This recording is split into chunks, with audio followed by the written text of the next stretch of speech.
तोडगा निघेल, मात्र आज किशोर जोरगेवार म्हणतात की आमचा महापौर बसेल आणि करेक्ट कार्यक्रमाची चर्चा आहे. असं हे किशोर जोरगेवार काय म्हणतील ते म्हणावंच लागतं.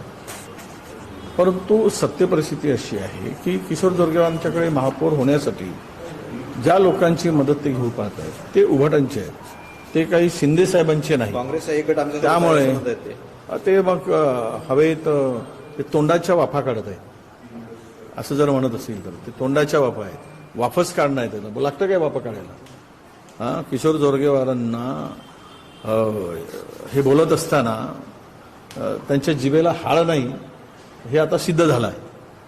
काँग्रेसचा एक गट आहे, काँग्रेसचा गट किशोर जोरगेवारासारखे 100 मेले तरी काँग्रेसचा गट जोरगेवार बरोबर जाईल काय? काहीतरी हवेमध्ये तीर मारतात. त्यामुळे या बातम्या गोष्टीमध्ये सत्य नाही, तथ्य नाही.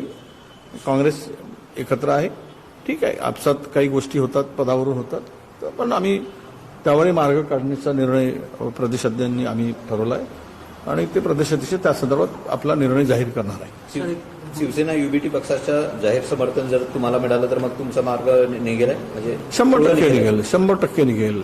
मी सांगितलंय प्रदेशाध्यक्षांच्या बरोबर चर्चा करत असताना की तुम्ही हे पहिले उद्योजक करा आणि आमचेच सगळे झालं तर मग आम्ही 42वर आमचा आकडा जातो आणि मग सगळी पदं वाटप करून घ्यायला महाविकास आघाडीमध्ये मोकळीक आहे. मेयर कोणाचा व्हावा यापेक्षा काँग्रेसचा झाला पाहिजे ही माझी भूमिका आहे. तुमच्या मनभेद आणि मतभेदाचा भाजप फायदा होतोय असं वाटत नाही तुम्हाला? आणि तिकडे काय रोज पप्पी घेत आहेत एकमेकाचे दोघे जण, जोरगेवार आणि मुनगंटीवार, म्हणजे गालगुच्छेच चाललेत काय? हे काय हे चाललंय राजकारणामध्ये, या सगळ्या गोष्टी घडत असतात. परंतु शेवट पक्ष म्हणून एकत्र यावं लागतं, ती भूमिका स्वीकारावी लागते.